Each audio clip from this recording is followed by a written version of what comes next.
welcome to everyone. A very, very warm afternoon to all of you, depending on where exactly you're joining us. My name is George Ndirango. We have quite an interesting conversation happening today. Finally, the forum is happening, the Future Africa Forum, in collaboration with the Pandemic Action Network.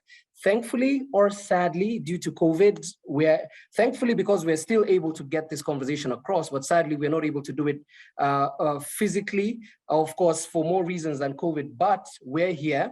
Welcome to this virtual Africa Policy Forum on pandemic preparedness and resilience. So it's been convened by the two companies, the two organizations, the Future Africa Forum, whom we'll get to hear from at the top of this particular session, in collaboration with the Pandemic Action Network, whom we'll also get to hear from. We're privileged to have a diverse group of panelists and speakers who are here with us. Their cameras are off, but they'll turn them on in just a bit, and we'll be listening to them in the course of the call, and of course having a lot of discourse between them and anyone watching. So I'm pleased to inform all of you that Future Africa Forum and Pandemic Action Network, with the support of regional and national partners, have also developed something very interesting, a state of play report on pandemic preparedness and response. So that is available online, and you'll see a link of the same that will be posted in the chat box. But so let's look out exactly for that. Now, later on, we have a policy brief called An African Agenda for Pandemic Preparedness and Response. So it's been developed by the partner agencies and has had input from very different organizations all through. So when the time is right, we will get to see that particular policy brief, but not at the moment. Today, we'll have the opportunity to listen to key lessons from past epidemics and pandemics, and the key recommendations that are presented in that policy brief. And then we will launch the policy brief before the conclusion of the forum today. And then the link will be available for download also in the chat box. So we have two things. One is the state of play report, and two is the policy brief called An African Agenda for Pandemic Preparedness and Response. I'm also happy to note that the Africa Policy Forum on Preparedness and Resilience gives us the opportunity to look back and reflect on the theme of Africa's pandemic preparedness. We know exactly what happened 2 years ago and what we're facing now, how exactly the continent rallied to make sure that we beat COVID, and how we were, what kind of approach we did towards each other and as countries and as a region, a collaborative approach to building a more resilient health security architecture that can now effectively respond to pandemics. So if another pandemic does creep up, of course, in worst case scenario, another pandemic creeps up soon, we'll definitely do a lot better than we did a few years ago. So in view of the above, I've mentioned the two things. Presentation of the policy brief will happen. A link will be available for you to download. There will be a panel discussion on enhancing Africa's pandemic preparedness and response ecosystem. We will have a fireside chat on, even as we discuss all these things, who exactly finances it. And then we'll have a Q&A session, of course, with a CDC representative who will react to what has been discussed by panelists, as well as giving more insight from the Africa CDC and their work in pandemic preparedness and responses. Now, since all that is very clear, or seemingly very clear, let's get into the meat of today. We're privileged at the beginning to kick things off very quickly with two people. Gerald Chirinder is the founder and CEO of the Future Africa Forum. He's also the founder and CEO of Future Africa Investments Limited, a company that focuses on building sustainable enterprises and unlocking real value on the African continent. So as founder of Future Africa Forum that has convened us here today, he engages leaders and governments to advance Africa's prosperity, and we'll get to hear him as well. We also have Caroline Reynolds, who's a global health and development advocate and co-founder of Pandemic Action, who will also give us their perspective on what exactly we'll be hearing today and what we anticipate will be the outcome of this forum. So let's get that going. Gerald, over to you. Thank you so much, Georgie. Ladies and gentlemen, distinguished guests, all protocol observed. On behalf of Future Africa Forum, allow me to begin by expressing my most profound gratitude to the Pandemic Action Network for working hand in hand with us to organize this event. Future Africa Forum is a platform for thought leadership that consults with organizations which are building a better Africa. We bring together the greatest African thinkers to research, implement, and amplify bold ideas and solutions to create tangible and sustainable change across the continent. With that in mind, we are grateful to all speakers and the audience members for making time to come and have these critical conversations regarding preparedness. Your presence is a reinforcement of the fact that Africa is ripe for a new direction and autonomy regarding our health preparedness. As you might be aware, the ongoing pandemic has been a wake-up call for Africa on the urgent need to build resilient public health systems and strengthen continental health security. The Africa CDC is championing this effort and has called for a new public health order for Africa. This is an independent and sustainable move towards continental health security. This comes in the backdrop of the demonstrated inequity in global health systems and the dependence of African countries on external support. Whereas most countries in the global north have managed to fully vaccinate 70% of their population, just over 15% of the African population has been fully vaccinated. With that being said, we have worked on a policy document that many of you will have access to. It highlights the above issues and recommends possible solutions going forward. We have also worked on a state of play report, which provides a summary of the latest developments in policies and interventions for African pandemic preparedness and response. Our conversations today will be based on the contents of these two documents. Ladies and gentlemen, this event gives us as Africans the opportunity to chart our way forward, banking on the knowledge and expertise we possess. We hope to galvanize government, social, and private sector support in ensuring that we not only have these critical conversations, but we also create a roadmap that contributes in the journey towards pandemic preparedness and resilience. Our hope for today is that we will have meaningful conversation that will help set the stage for policy development in the African health sector. But most importantly, will imprint the importance of pandemic preparedness in our minds, thus spurring you into immediate action in your areas of influence. Thank you, ladies and gentlemen. I wish all of us a fruitful deliberation. Caroline, over to you.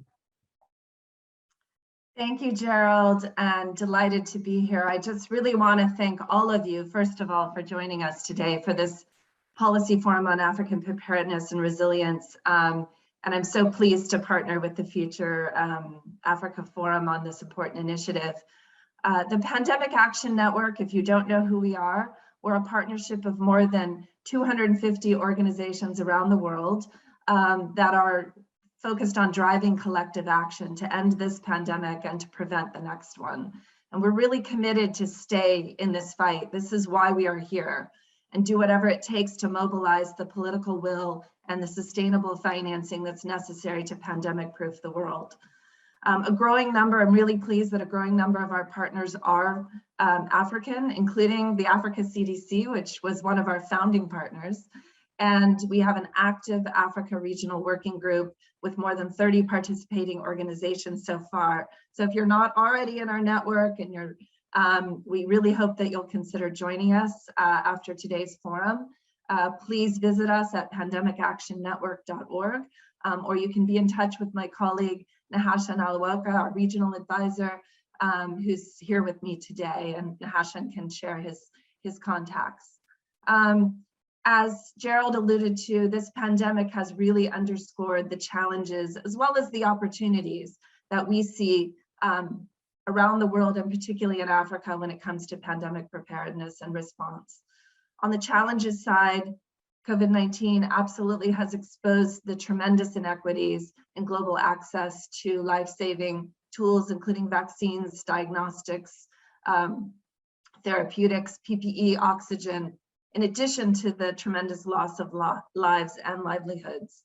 The pandemic has also caused major disruptions in delivery of essential health services, in some cases more than 25%, and to reversals in health outcomes and poverty reductions for the first time in 2 decades in many cases. But there are opportunities, and that's why we're here today.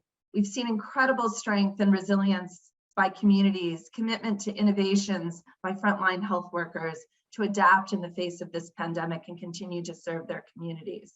We've also seen really strong regional cooperation and collaboration across the African Union member states, including, for example, through the AU Regional COVID Response Plan, the creation of the African Medical Supplies Platform, the African Vaccination Acquisition Team, the African Regional Manufacturing Initiative, and more.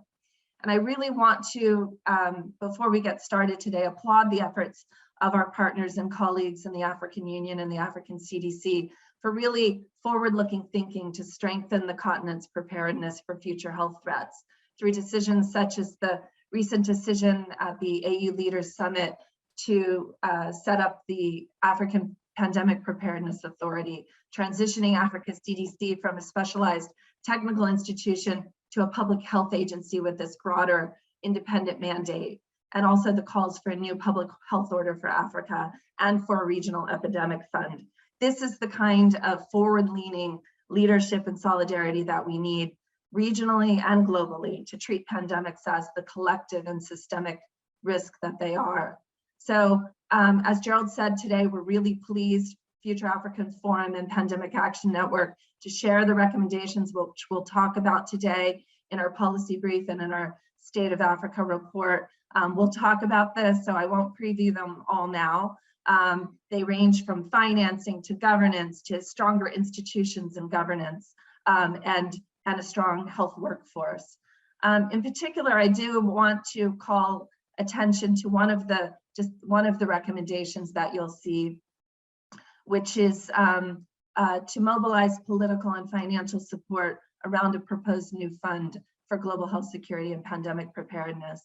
The purpose of this new fund is to mobilize and direct resources toward the gaps that have been identified at national and regional preparedness, and to support countries in developing and implementing their national health security action plans. Many countries had started on this work before COVID. The need is ever so much greater in the face of this pandemic, and drives home how much there has been just chronic investment in preparedness at all levels. So, and implementing the ideas and plans for the new public health order in Africa, all of the recommendations that we'll talk about today in our policy brief require substantial additional commitments of financing, both domestically and internationally. So that means more national budgets committed to work on health overall, and it's specifically capacities for preparedness, commitments at the regional level to cooperate on ensuring that people have the access to the tools they need in the face of a pandemic, and international partnerships. Look, pandemics are cross-border. They're something that every individual country has to be prepared, but no country can do that in isolation. And investments in preparedness are ones that benefit all of us, no matter where we live. And so they are things that need international as well as domestic support. Everyone needs to have skin in the game, whether you're both governments and private sector organizations and communities. And we see this global effort really working closely in tandem with the Africa regional efforts and the proposal for a regional fund. So, and I'm really pleased to say that this idea was endorsed last week by the G20 member countries, including South Africa, which has been a leading champion. And I really urge other governments and non-governmental organizations who are on this forum today to follow suit. Finally, I just want to say on behalf of my colleagues at the Pandemic Action Network, we really hope today's forum will yield more ideas. We've set the table for this discussion, but we are looking forward to your ideas, your experience, your evidence, and mostly your inspiration to inform our work. And we want everyone here to leave today with their commitment to stay in this fight. As Gerald said, no matter where you are, whatever your sphere of influence, we really need all of you to help ensure that such a deadly, costly pandemic never happens again. Thank you, and best wishes for a great discussion today. Over to you, Georgie. Right, thank you very much, Caroline. Thank you very much, Gerald. I think now we're on the same page and we are off to a great start. So let's move on to the second part of the session today. Let's hear a bit more about the content and recommendations of the brief that we touched on at the top. We have two fantastic people to guide us through that. One is Muna Ngenda, is a Future Africa Fellow. Muna is a Future Africa Fellow with the expertise in the political economy of development and cross-sectoral policy initiatives. Muna also coordinated the Future Africa Forum's recent work on COVID-19 recovery. A bit has been touched on, but we'll get to hear the breadth of it, and previously led policy-focused consulting teams at Dalberg Advisors. Muna also holds an MSc in African Development from the London School of Economics and Political Science, an MA in Economics from Temple University, a Mo Ibrahim doctoral scholar in the Politics Department at SOAS, University of London. The accolades are so many. Coupling with Muna will be Dr. Maggie Walker, who is a Future Africa Forum Research Fellow with expertise in public health research, project management, and policy engagement.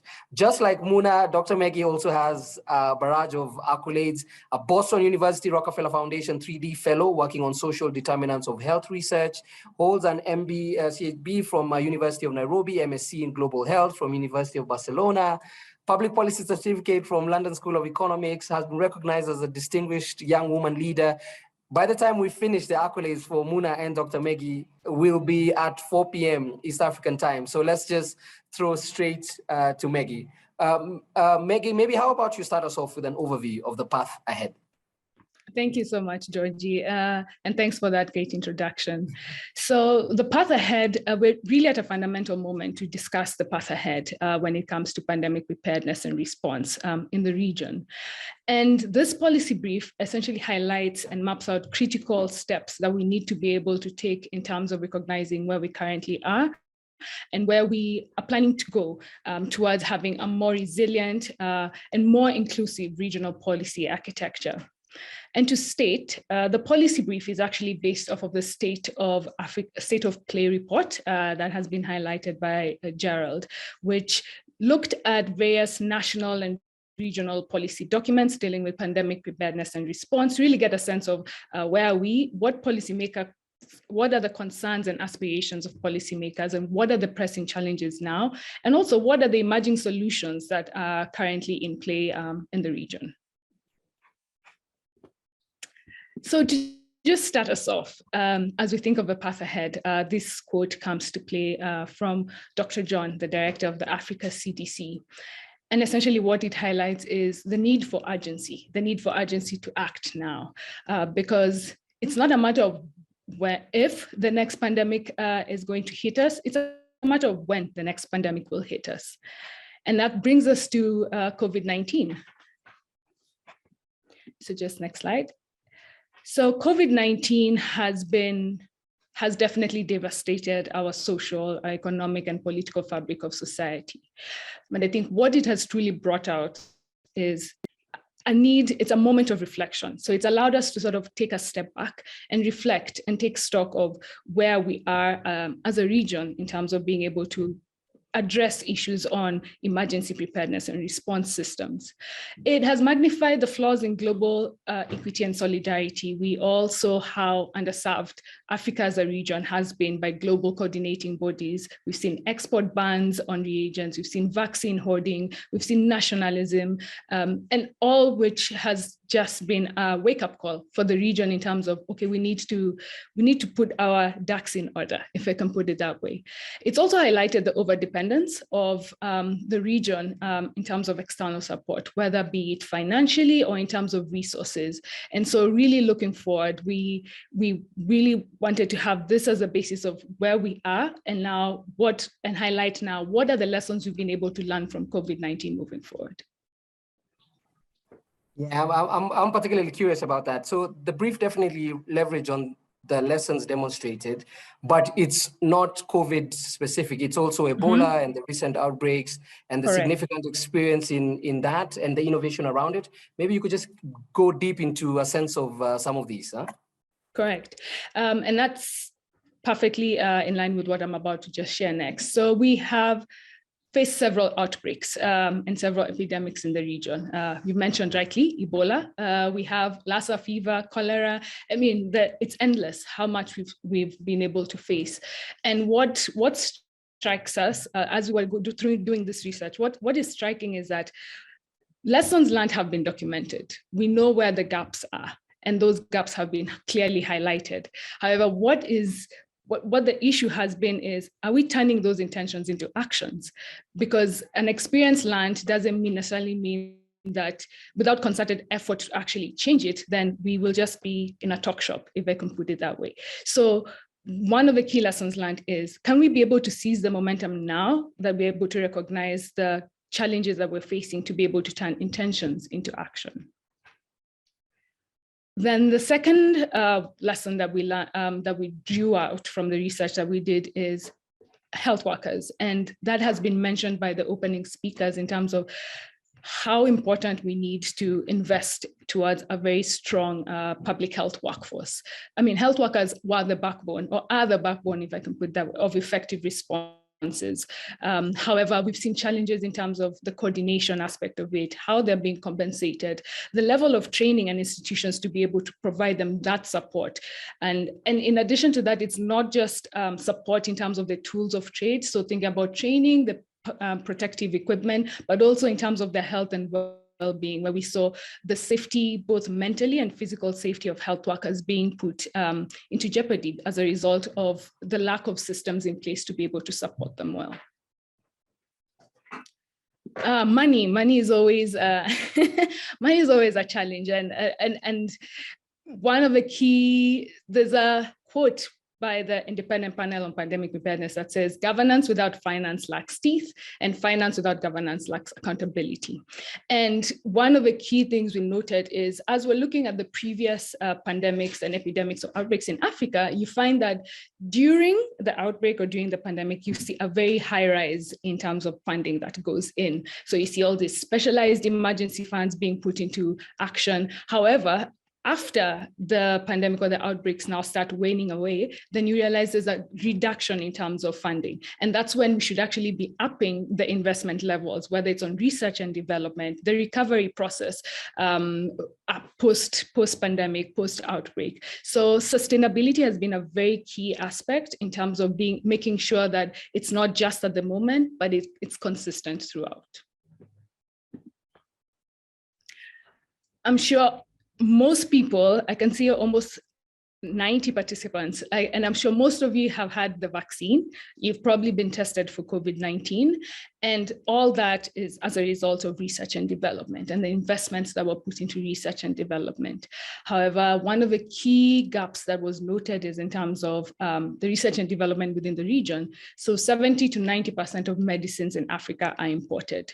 And we also saw the challenges with the vaccine hoarding and vaccine inequity, like Gerald had mentioned.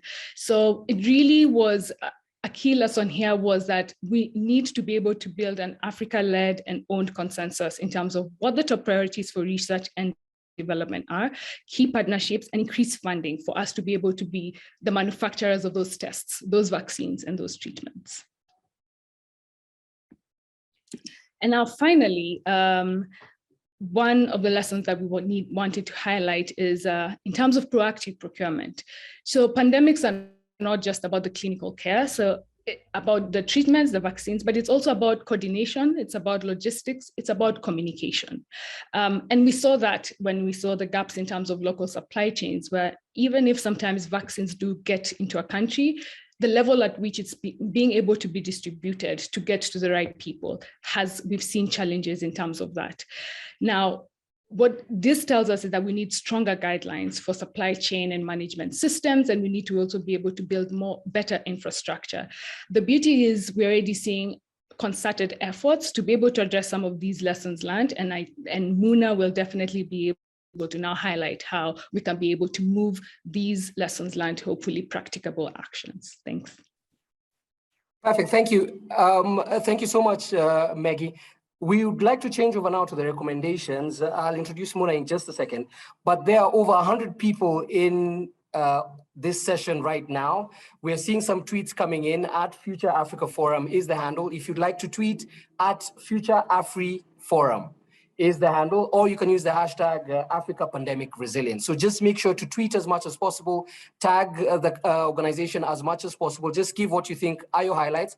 And of course, we've seen some of your comments coming in. Mabel has said thank you. David has said his name. Nahashan has given his email. So we need that conversation to keep going. For all of you that have questions, we will be able to ask Dr. Maggie and Muna right after Muna speaks. So please write as many questions as you'd like within the Q&A or the chat box, and then we will ask them immediately after this. So Muna Ngenda is also a fellow at Future Africa Forum. He's here to give us a summary of the actions advocated in the brief. Muna, what are the headline items we're looking at?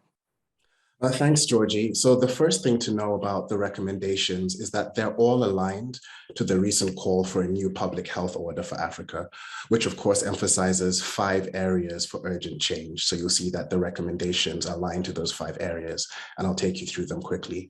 And the second thing is that these recommendations, they call for specific actions from African policymakers, from their global partners, and also from regional health actors to first make sure African health systems are high functioning in general, and then to also make sure that they are less strained by emergency situations. So the 5 areas quickly. The first is in establishing and connecting national public health institutions, because NPHIs are an important element of continental pandemic preparedness and response governance. So what we're calling for is for the countries that haven't established national public health institutions to establish them, and to take advantage of the guidelines that are out there, put out by the Africa CDC, by the WHO, by the Center for Disease Control. And where there are existing public health institutions, we're calling for additional funding to strengthen their operations, especially in terms of laboratory and research capacity, and to better interconnect them to be able to collaborate across the continent. A second area is in regional manufacturing of medicines and medical supplies in general. Maggie alluded to, the continent's dependence on external support. And so actions that we see that can really be taken to accelerate regional manufacturing, on the one side is the investment in hard infrastructure, in partnering with private industry on joint vehicles to be able to actually invest in production plants. But on the other side is the regulatory environment to enable the production and the movement of this equipment and these medical supplies across the continent. Thirdly is strengthening the public health workforce. And so the brief calls for attention to the working conditions of public health workers. So these are issues of training, compensation, enough equipment, and doing this across tiers of public health workers, but with a special call out to community health workers who are often the most underappreciated, under-resourced, and underutilized public health workers. The fourth area is addressing inequities in global partnerships. And this really gets to the spirit of the call for a new public health order. And so the changes we would like to see here is greater African participation in global research and development, greater African representation in global decision-making, and a shift in the nature of partnerships more towards global solidarity and away from the nationalistic competition that we unfortunately observed with COVID. Our last area is empowering regional bodies for pandemic governance. And so this is speaking to institutions like the Africa CDC, supporting its rapid transition to a public health agency, supporting the rapid rollout of the African Medicines Agency, supporting the practical implementation and acceleration of trade under the African Continental Free Trade Area. And funding, of course, is a major issue in all of these rollouts. So we would again reiterate Carolyn's call that global leaders support the proposal for a global health security fund. And funds like that can be a great catalyst for moving funding from national grants, national loans, national projects to regional collaborative projects, financing regional projects. And so a common thread running through all of these recommendations really is that there needs to be global cooperation, and there needs to be the political will and the funding behind it. So in terms of political will and funding domestically, we would like to urge African leaders to honor the Abuja Declaration for increased health budget allocations to health, and then generally just urge all the relevant health actors to seize the urgency created by COVID, seize the momentum created by recent African Union actors, and let's just ensure that we're better prepared to prevent or respond to the next pandemic. Thanks, Georgie. Perfect. Before you go, Muna, there's a question. I would like to turn the attention now to our audience, the people watching and listening in. If any of you has a question, please just write it in the chat. We have 2 that have come in, so we'll pick those up. But if you have any, we have just about 5 minutes. So we'll go through the questions now. And the first question has come to you, Muna, from a gentleman called Charles Kamau. On regional manufacturing of medical supplies, what would be your direct recommendation to regional economic blocks? You've alluded to bits of it, but what's your direct recommendation? So I think one thing is ensuring that products can move across borders, because it's all very well to situate a plant in one country, say a regional leader like Kenya for East Africa, but then you want to be able to make sure that, so in this Kenya example, that those products, the regulations, the standards, the guidelines within the EAC are harmonized to move those products within the EAC. But then also, how does the EAC work with other regions like SADC to make sure that products are not only moving within the region, which is of course, it's a first prize to be able to move things within the region, but the broader goal has to be able to move them across the continent as a whole. I hope that answers Charles. So perfect, Muna. There's another question to you, but let's jump to another one first. Dr. Maggie, there's one question that has come that says, COVID has certainly exposed what most of us already knew in terms of inequality, right? And we've always been saying inequalities keep broadening. Do you think the momentum will stay to establish the new public health order in Africa, or will it fade away until the next pandemic? We saw that with Ebola, so that's a very valid question. Very valid question. And I think that's Christine, I think, yes, it's Christine, I think, who mentioned it. I mean, it's a valid concern, and I think it's a risk as well. And that's why one of the key areas we were highlighting in terms of the lessons learned was, are we going to seize the momentum? And I think that's why this conversation, the conversation that we're having right now, in terms of making sure that we don't go back to repeat the mistakes of the past, because that would be a disservice to ourselves. So towards Christine's response, I do think, based off of the previous experience, we are actually moving towards a better place. And you can even tell based off of the several initiatives that have been formed, whether dealing with manufacturing, in terms of improvement of health workforce, strengthening research institutions within the region. So I would say that as much as it's a risk, that we are actually seeing the momentum towards making sure we don't get back to where we were before. Perfect. You've mentioned manufacturing, and there's a question also from Christine to Muna that came in. How advanced has Africa CDC gone with establishing regional manufacturing? Regional is a crucial point because a lot of people are thinking about national manufacturing, where they want individual countries to set up manufacturing facilities, but this might be entirely costly and ineffective in the long run. So let's speak about that. How advanced has Africa CDC gone with that regional manufacturing space? Right. So I think this, first of all, a question of, where the mandate sits for the actual production. So where Africa CDC may not be directly involved in production, of course, they do have a role in, regulation, in standards, and in supporting that production. So I think when we say how far have we gone with production, I think the question there is a little bit more on private industry and to what extent they've been supported, both by national and regional regulators. So we do allude to some examples and some case studies in our research, both in the brief and in the state of play report, of some really encouraging examples where the public sector can take a lead, can partner, whether that's partnering in terms of financing, or whether that's partnering in terms of establishing the kind of vehicles that can invest in production. I think there is progress. I'm just not sure we'd say how far has Africa's CDC gone. I'd say they support it, but actually establishing production, I think, sits with the regional private industry. Yeah, that's very, very true. It's not a one-person job. It's not a one-man job, for sure. Mabel has asked a question on the second recommendation. Their work, Mabel mentions their work through the Nelson Mandela School. UCT has identified challenges with infrastructure development. So infrastructure development that supports manufacturing, they've identified challenges within that. And of course, the need to create a supply chain of emerging talent from higher education institutions to build forward. So building capacity, building technical resources. Do you have any additional points on this, either Dr. Maggie or Muna?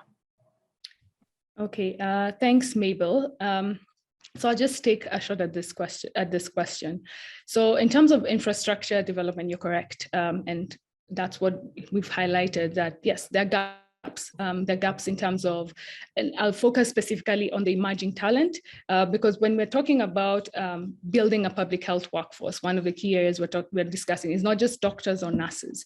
We're also discussing around epidemiologists. We're talking about researchers, and we noted that has been a gap within the African region. And that's essentially one of the key reasons is, one, the institutions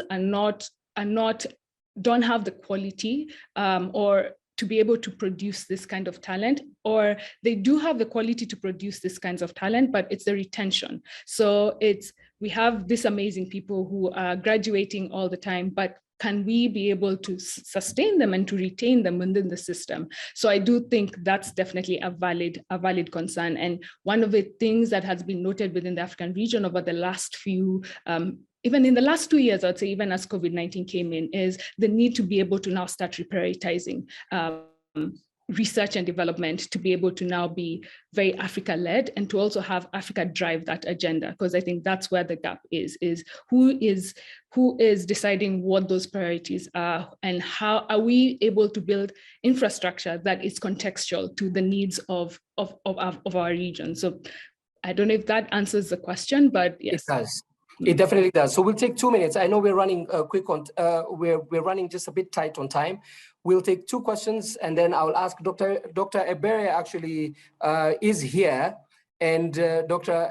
Ebere co-leads Africa's CDC's Partnership for African Vaccine Manufacturing. So we'll just give him 1 minute, because I know some of the questions are in regards to manufacturing. But before that, just 2 minutes. One, do you think, that's to you, Muna, do you think African countries have the potential to independently finance the response to the pandemic without relying on external aid? You knew this question would come.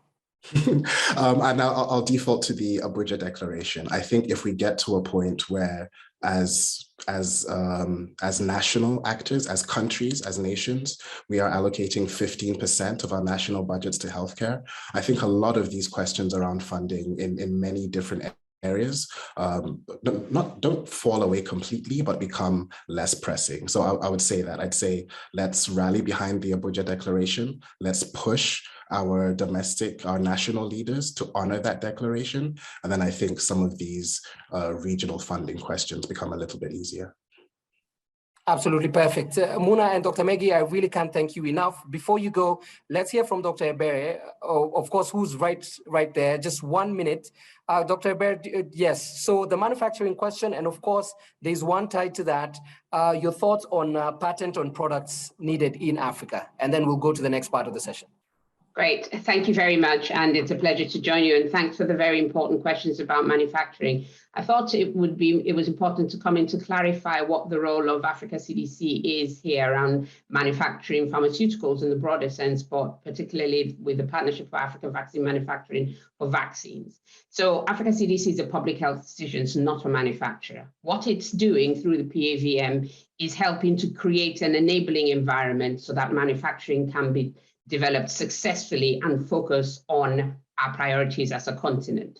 So the PAVM has established a continental strategy indicating which vaccines we should prioritize beyond COVID, indicating what areas of the technological spectrum we should be investing in. So looking at not just everybody going to mRNA, but looking at the entire spectrum, looking at what systems we need to ensure that an industry is sustainable and viable, that means looking at the regulatory authorities to make sure that the quality is recognized, making sure that there is development of research and development and talent, workforce that's going to need to drive this ecosystem, and also importantly, looking at the market and ensuring that there is actually a mechanism for ensuring that manufacturers get their products to the countries they want, to the people who need the vaccine.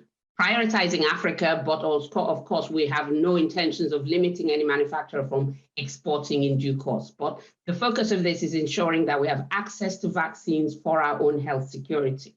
So by focusing on the enabling environment, we encourage countries, private sector, public sector, to then work together to establish the manufacturing systems that we're already beginning to see emerge, and continue to encourage them and provide the architecture and the infrastructure to ensure that their products get to market. And Dr. Sidibe, who's on the panel with us, is leading the African Medicines Agency, which will take on the broader regulatory responsibilities for pharmaceuticals. And we see that some of what PAVM is doing for vaccines will subsequently move under AMA's jurisdiction over time. So we're not manufacturing, we're creating the system to support manufacturers, and most importantly, through gathering information and analysis of the market, steering interested manufacturers to where they can optimize impact. Absolutely perfect, Dr. Ebere. Please don't give up most that we're going to discuss within our panel. Let's save some of it for that. But Muna and Dr. Maggie, thank you very much for your time. We definitely do appreciate that. Dr. Ebere, we'll see you in just a few minutes. Huh? Thank you. All right. Let's quickly change over and hear some special remarks. Coming up next is Dr. Abraka, Dr. Fiona Abraka, who's the team lead for emergency operations at the World Health Organization. Dr. Fiona has worked for WHO for the past 18 years, supporting countries, including her native country, Uganda, Ethiopia, and Nigeria, to build capacity to deliver vaccines. She's now applying her vast experience in polio eradication and broader immunization to support the continent's fight against disease outbreak emergencies and humanitarian crises. So it's only fair that we hear the special remarks from Dr. Fiona. Doctor, over to you. Thank you so much, George. I'd like to thank colleagues at the Future Africa Forum and the Pandemic Action Network for convening this exciting strategic policy forum to elevate pandemic preparedness and resilience efforts on the African continent. I'm taking the opportunity to provide some remarks on behalf of the WHO Regional Director for Africa, Dr. Matsidisho Moweti, who's unfortunately unable to join this afternoon. It's exciting to hear our alignment as stakeholders on this important topic, and I will share her remarks with you. As you know, public health threats arising from a pandemic or epidemic-prone diseases and humanitarian crisis continue to be a major concern for member states in Africa, and these emergencies threaten national, regional, and global health security. Health systems in Africa over the last 2 years struggled to contend with the unprecedented shocks arising from the COVID-19 pandemic, even as actual numbers in the region remained far below what the original projections had been at the start of the pandemic. Experience from the pandemic and from past epidemics show that disruptions in health systems result in a significant number of direct and indirect deaths. Although many health programs suffered considerable drawbacks and virtual paralysis during the span of the pandemic, at the end of 2020, countries started to resume and scale up health services. On the continent, many countries deal with multiple concurrent public health events at the same time. For instance, while fighting the COVID-19 pandemic, Guinea responded to an outbreak of Marburg. The Democratic Republic of Congo has been responding to Ebola, including an ongoing outbreak that was declared 3 days ago in the Equator province. And there are ongoing outbreaks of yellow fever and cholera in several countries in the region, and humanitarian crisis in a number of countries. This COVID crisis is a wake-up call to the importance of repositioning preparedness as an integral aspect of strengthening health systems and advancing national development and security agendas.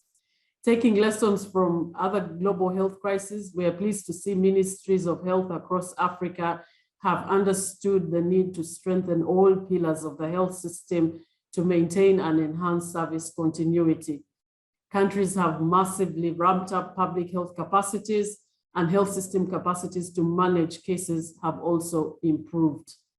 However, the continent faces multiple health risks and threats, including risks associated with rapid population growth, increased population movement across the continent and the world, existing endemic diseases related to poverty, emerging infectious pathogens, and the ascendance of antimicrobial resistance, threats posed by environmental toxins and natural disasters, and intentional biological threats.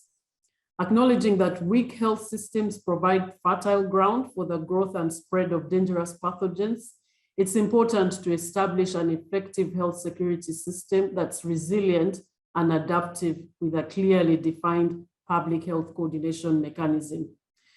Empirical studies have shown that national public health institutes or other equivalent bodies are better placed to enhance this effective health security system.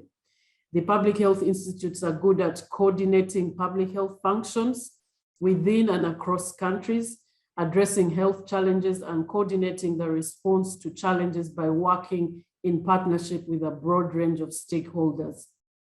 Member states in the region began establishing public health emergency operations centers to improve response coordination capacities, particularly after the Ebola virus outbreak in West Africa during 2014 to 2016.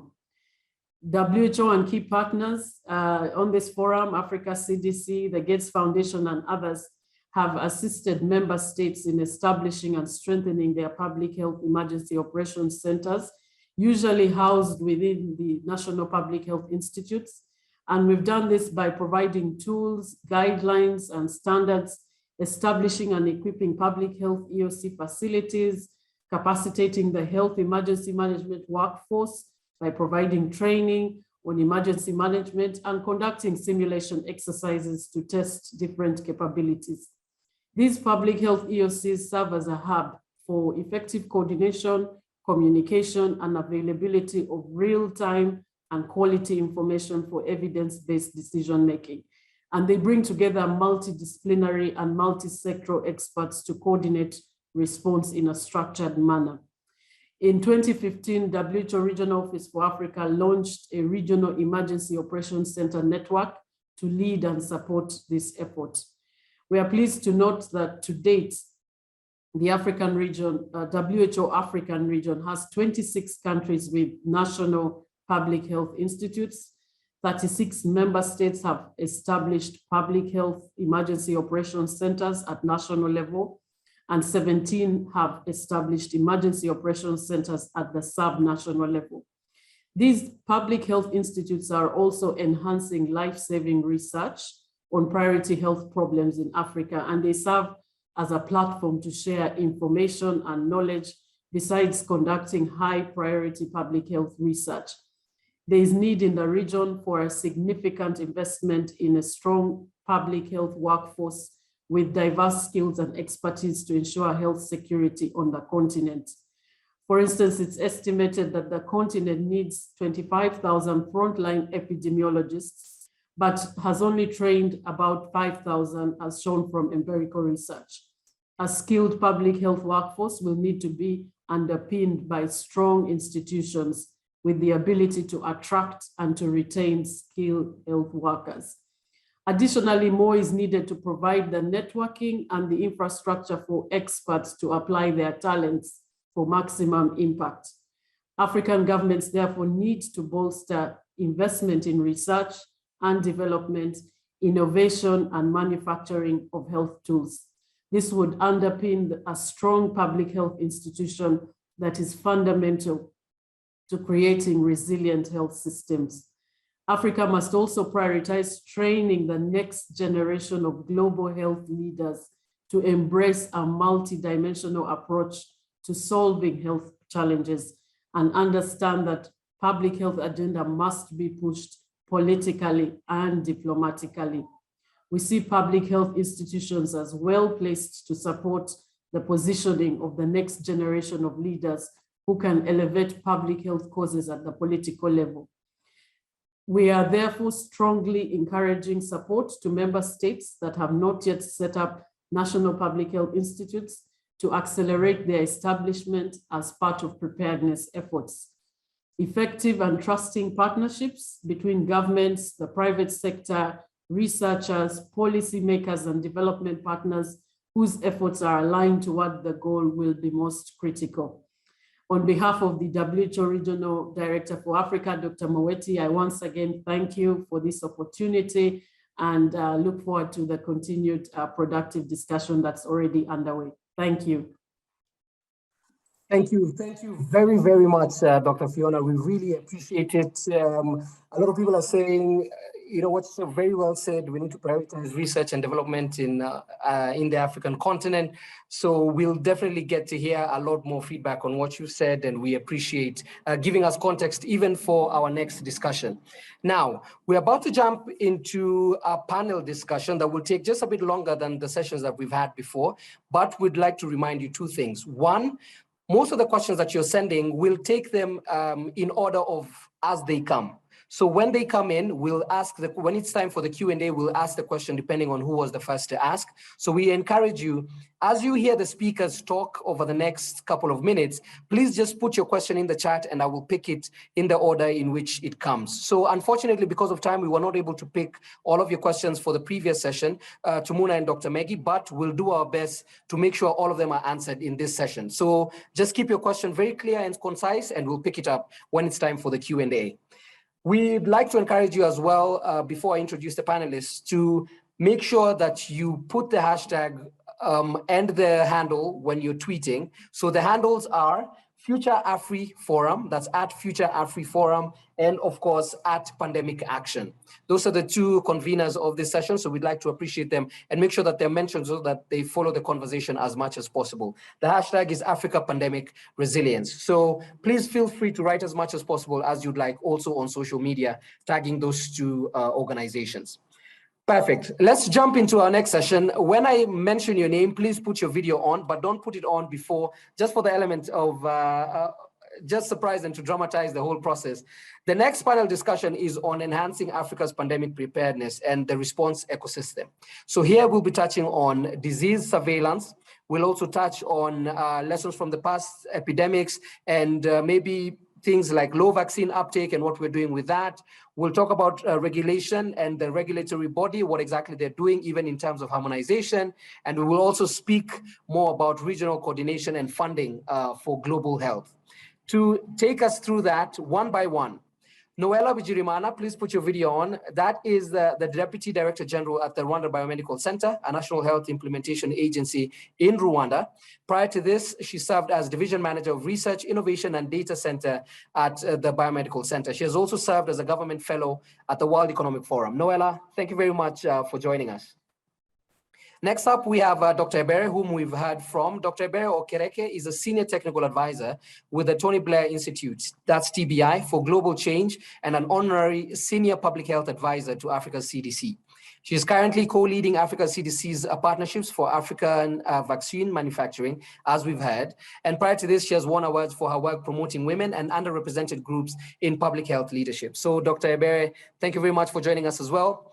Next up, we have Professor Francisca Mutapi, who is a professor in global health infection and immunity and co-director of the Global Health Academy at the University of Edinburgh and deputy director of the NIHR Global Health Research Unit, tackling infections to benefit Africa.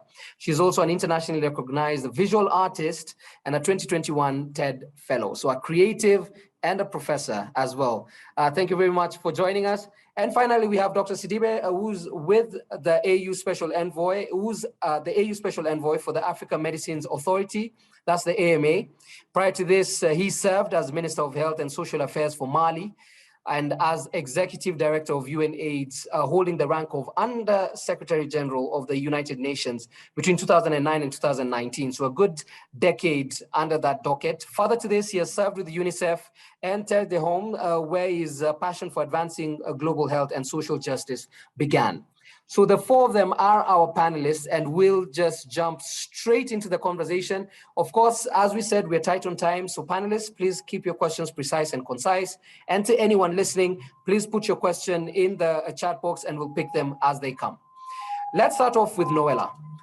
Disease surveillance is something that has been noted as one of Rwanda's strongest key points. We noted it with how they managed COVID with the Basketball Africa League and most of the conferences that have been set up in the country. So we do know that has happened, and we'd like to know how exactly you've managed it and how it's evolving.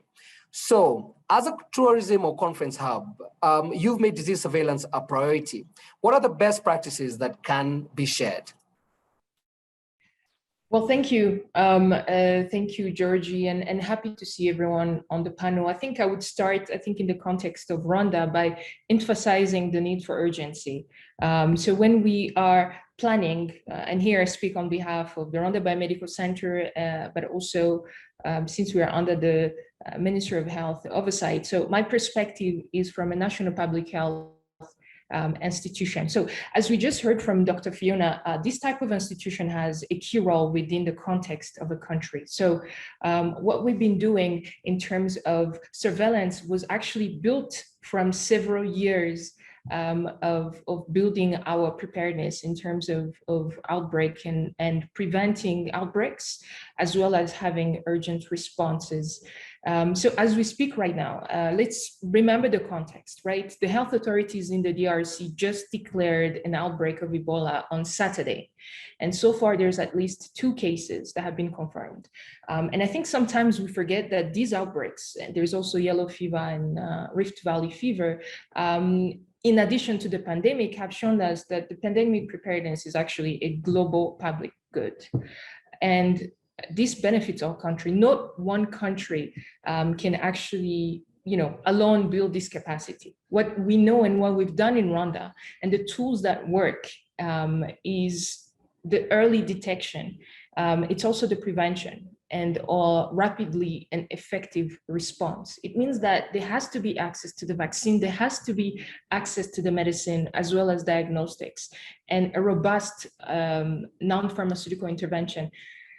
Another thing that we've done in Rwanda, and this is the response that started in the COVID, for the COVID pandemic, our response started in early January. And this is at the time where the WHO had just declared the COVID as a public health event of international concern. And at the time, this is pre-pandemic. And so what we did is go to the points of entry and start to do the screening. Again, this is built on the Ebola preparedness that had been in place for several years. When you think of diagnostics and our lab capacity, this had been built over the years and was strengthened through the way we responded to the pandemic. So as we established ourselves as a conference hub, it means that we were receiving and continue to receive people and delegates from all over the world. It means that this surveillance, the early detection, the strong diagnostics, and the overall public health response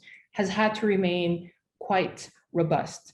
So I think to your question about the lessons, many of them have been mentioned. So as I highlighted these tools that work, the fact that you have to keep strengthening public health capabilities over the years and not wait for a pandemic or wait for an outbreak that has a potential to turn into a pandemic. You have to be building these capacities over time. There's also the strengthening of and support of a regional response. As I was mentioning, the response has to be beyond one country because we are all interconnected. And we also talked about regional manufacturing, and it's a place where Rwanda is really building. And so you've heard of the focus on vaccine manufacturing, specifically on the mRNA technology, but truly it's part of a broader strengthening of manufacturing. And it's not the country of Rwanda, it's actually a hub that is established in Rwanda, but really serving the continent. And that's been really the approach here. So a strong leadership as well that provides a clarity in action and strong commitment. I think these are the things that I would highlight to get the dialogue started, and very eager to hear comments and questions. Yeah. Thank you. Perfect. That definitely kicks off the conversation. Thank you very much, Noella. We'll throw it now straight to Professor Francisca.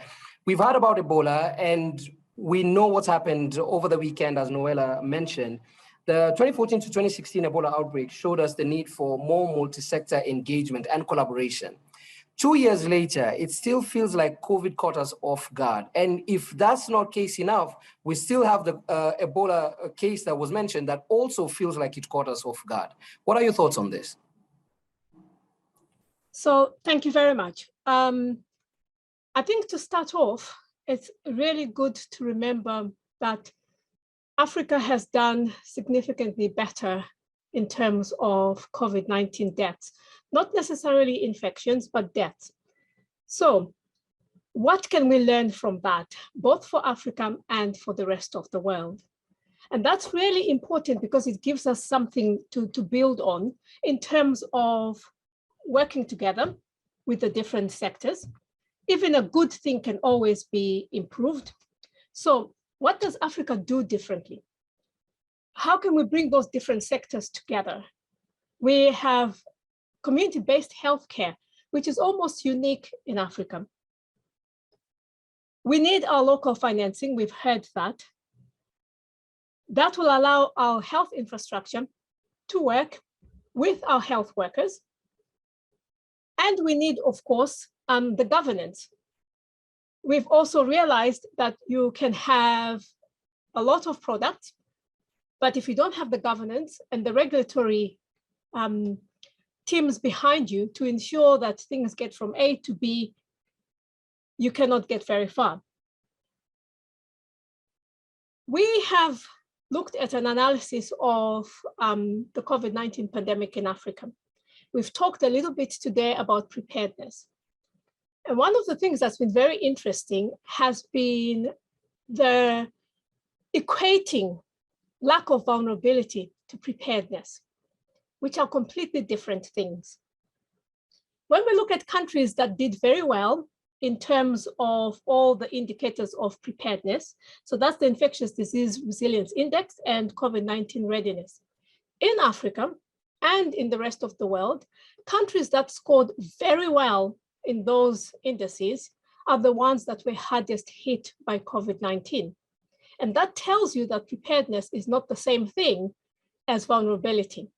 So going forward, it is really important for Africa to be engaging with the different sectors to reduce our vulnerability while we're also building on the pandemic preparedness so that we have this nuanced approach that looks at Africa's strengths and builds on those across the sector to ensure that we do not lose what Africa does best in our attempts to copy what other countries are doing in order to improve their preparedness. I'll stop there. Thank you. It's a perfect segue. I can see the questions starting to come in. So thank you very much, Professor. Dr. Sidibe, we've had now some of the foundation being said. Noella has mentioned, and of course, Professor Francisca has mentioned as well. As good a job as the African Medicines Agency is doing, and you particularly as the AU Special Envoy, we still have some pain in our necks when it comes to every time we open the news, we see something about mistrust, disinformation around vaccines, uptake, people dying, diagnostics, Africa being, the butt of jokes from maybe different global players. How can we move now into a more effective, efficient, and trusted regional regulatory body, knowing very well that we are working towards common good? Dr. Sidibe? You're muted. There we go.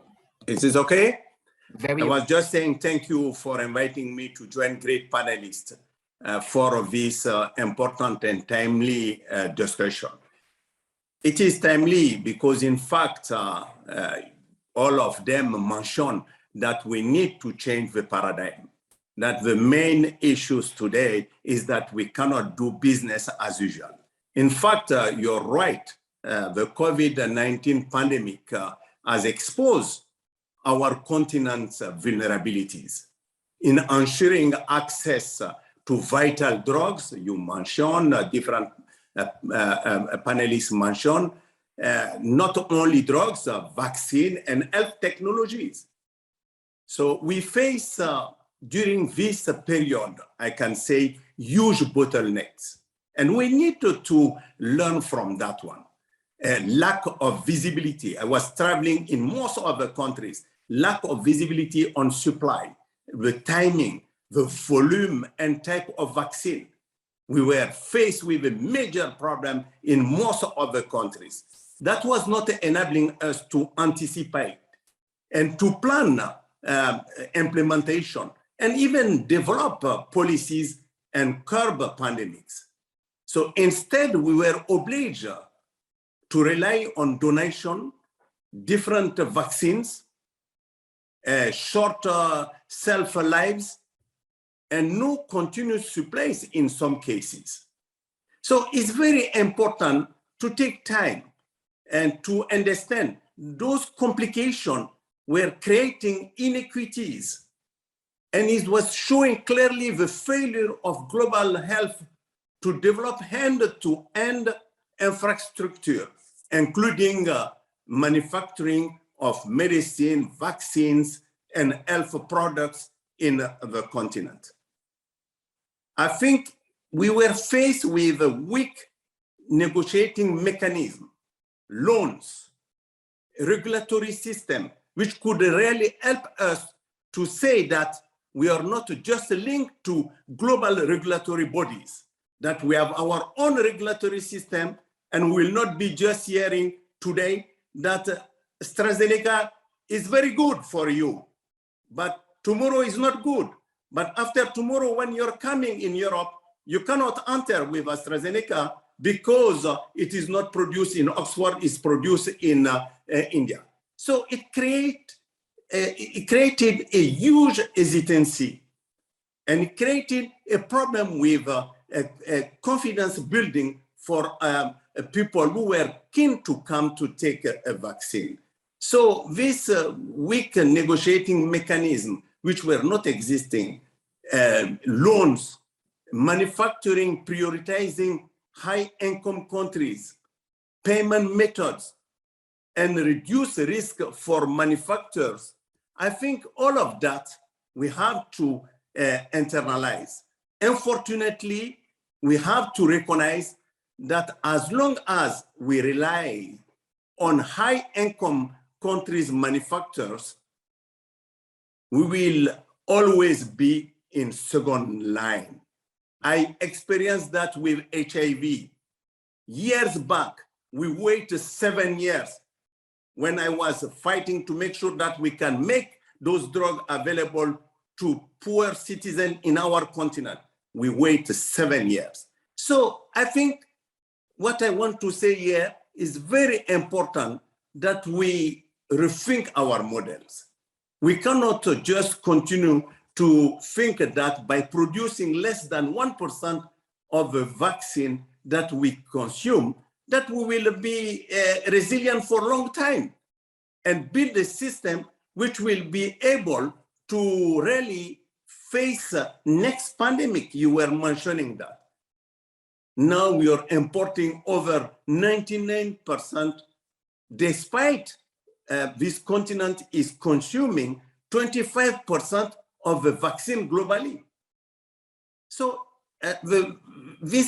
we realize one thing, which is very important, and I think my sister Ekere was talking about, is this limited size of pharmaceutical industry is partly driven by regulatory system weaknesses, including unclear regulatory policies, inefficient regulatory procedures and processes, and limited capabilities on general regulatory topics, which is taking a lot of time for introducing only one new molecules in the continent. It can take 4 to 5 years. So a strong regulatory system is an integral part of well-functioning health ecosystem, Georgie.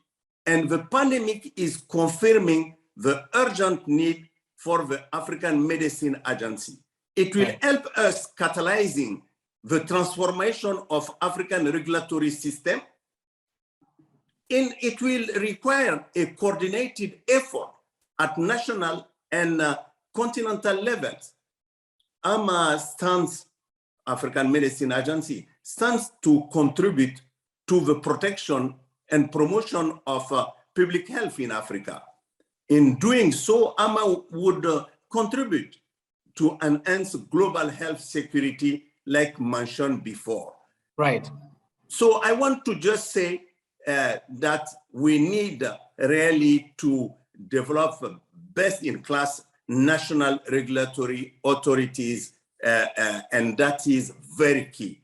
It is not just about global continental, but all our national authorities need to be strengthened. I will stop there and I can come back later on. Perfect. I'm sure there's also a lot of questions. Someone said, Dr. Sidibe speaks my mind. So we're definitely resonating with what you're saying. Dr. Berry, we wouldn't want to lose that momentum. There's something that was mentioned. Of course, we knew this statistic, but we waited 7 years to make the drugs, HIV drugs, available. And it always feels like Africa is playing catch up, right? Playing catch up, playing catch up, playing catch up. We have all these global bodies that review and come up with various recommendations for strengthening global health security, and they factor in all the feedback from different continents and different governments. Have African voices meaningfully informed these recommendations? Maybe you could tell us what's lacking on that side and what we need to do to push a bit more to just be heard. Okay. Thank you very much. And again, thank you for the opportunity to be on this panel with global health professionals and leaders that I admire hugely. I'm going to step back a little to answer that question, because I think it's important to look at the context within which the global health functions. We need to remember that public health is politics. You don't make changes on population level without a political imperative. So currently, there's all the buzz about new pandemic treaties, and I'd like to pour a little bit of cold water on that to say it's all we're at risk of distraction by focusing on a new pandemic treaty when the one we currently have, the international health regulations, we haven't optimally adhered to it in the current pandemic and in past pandemics. We've had treaties for 150 years, and what we need to understand is that in peacetime, when things are going good, though the nation states do tend to think about global health as individuals around the globe, wherever they are, being equally entitled to the best that the system can offer. Under pressure, we change. Under pressure, nationalism becomes the priority. We start to focus on our own citizens, and we start to see health security in terms of our own national borders. And that informs how we then act, treaty or no treaty. So the international health regulations were very clear about what we should do to prepare for a pandemic. In peacetime and during a period when most of the affluent countries in the global north looked at pandemics as things that happened to the poor people in Africa and Asia, there was a lot of benevolence in supporting African and Asian countries to build up their capacity, prioritizing the things that interested them. That is fine. It's their money. So long as they're driving the investment, they have a say. But once the pandemic actually affects them, all those rules about we don't put travel bans, we don't restrict exports were ignored, and vaccines were accumulated, stockpiled beyond their needs. There was very much a nationalistic focus. That is humanity, and that is the politics that we engage in. So what we need to do as Africans is to be part of that dialogue, to be an effective part of that dialogue. We can't just be at the end of the line with a cop out asking for what is currently the situation. 20% at least of our health system investment comes from aid. That is not reasonable. Munas mentioned at the beginning, it's 21 years since the Abuja Declaration. Only 2 countries at any one point managed to reach that 15% of budgetary allocation for health. We have got to stop seeing health as an expenditure and start seeing it as an investment. Look at what happened because of this pandemic. Economies ground to a halt. The entire world ground to a halt. Development has reversed. Schools, students have lost 2 years of education. So we've got to start investing in health, and our governments have got to step up and be part of that investment, our private sector. One good thing that has come out of COVID, we have seen the private sector engage in delivering a public health solution. Laboratory capacity has expanded in private sector. Delivery of vaccine is moving into private sector. Let's harness that momentum. But we as citizens have got to hold our governments account and say, our health is our priority, we invest in it. And then if we do that, and that includes investing in health technologies, manufacturing, diagnostics, pharmaceuticals, the whole work, then we are credible and we have a space on the table. Then the other thing we need to do, which we are beginning to do, is to coordinate. The more you coordinate, the bigger your voice. Africa CDC has given us that opportunity to have a coordinated voice for the continent in emerging public health emergencies. That's great. But for that voice to be credible and to be informed and nuanced, we also need, as Noala said, the capacity at state level. We need to have our national public health institutions. We need to have what one of my public health lecturers used to call a clear line of sight, from the front line in the most remote village to the center. If we have that system in place, which we must invest in ourselves through government, through philanthropists, through private sector investment, then we have credibility, and we have none of this argument now about Africa didn't do as well as it looks because they didn't have the data. There is some of that is in the reality, but if we had the system, if we had the data, we have a much more credible voice, and then we ask for a table. We don't ask, we demand a place in those public global health institutions that make the decisions. And we also, as Dr. Sidibe said, create our own, make our own decisions at our regional level. We don't have to wait until somebody in New York, in London, and Geneva tells us that our house is on fire before we act. We can see when our house is on fire and then have our own coordinating mechanism for responding. So there's a lot we can do. And there is a lot we can do even with limited resources. As this pandemic has shown, having a lot of money and having a lot of investment in your health system does not necessarily make you an effective responder in emergency. We can do better with what we have. I'll pause there. I could go on, but I'll pause there. Perfect. Absolutely perfect. We cannot agree even more. I can see some chats coming in. A lot of questions to the panelists. We'll just come straight to you, Dr. Ebere, because we don't want to lose that train of thought in regards to the funding. There's a question by Grace Mugabekazi that says, well, you mentioned it. You said, we're not asking for a seat at the table. We're demanding to be part of the table, particularly because Africa is also a frontier market for healthcare tech and pharma. A lot of testing happens here, given our market. So what is a vision to turn around dependency on importation? We can't completely wean off of it, and we need to get to a very realistic compromise. What is required in terms of cash and other mechanisms to change the landscape within the next decade or so? Well, for vaccine manufacturing specifically, the AU, through the Partnership for African Vaccine Manufacturing, has set a target to say that they want to increase domestic manufacturing on the continent from the current 1% to 60% by 2040. Our estimate is that across the piece for the next 20 years, that could cost anything between 30 to 40 billion US dollars. Over 20 years. So let's not panic. We're not looking for Elon Musk type of money in one swell, in one sweep. But that is just part of, and how we get that money, a lot of it has got to be government, public sector commitment. Vaccines are generally delivered through coordinated mechanisms that involve governments. And then we have full procurement mechanisms such as Gavi and all that. For vaccine manufacturing to be viable, you've got to demonstrate that there's a market. There's been some questions about the situation with the manufacturing in South Africa at the moment and not buying. That is a situation we need to address. That means you need to work as coordinate, you need to pool the resources that you have, then you need to then purchase in bulk. That gives guarantees to manufacturers to move forward. So the money has got to come from a combination of aid, from investment from the private sector and from public sector. As we're growing a new industry in a situation when there are big competitions from China and India and the rest of the world, we as governments need to say there is a health security dividend here that we need to invest in. So we should be contributing to developing this manufacturing system. It also applies to diagnostics. It is appalling. We have the largest pool of HIV cases in the world, and we don't produce diagnostic tests for HIV. So it applies to diagnostic tests, to all the other essential health technologies. There is a health security dividend that we should invest in. You're mute. You wowed me. Even the tech, I've forgotten most of the tech. Noella, thank you very much, Dr. Ebere. Noella, now over to come to you, a question that a lot of us have been asking, but we don't really get to the answer of it. You alluded to a very strong governing system and governance in Rwanda, which we have seen from all the way from top down.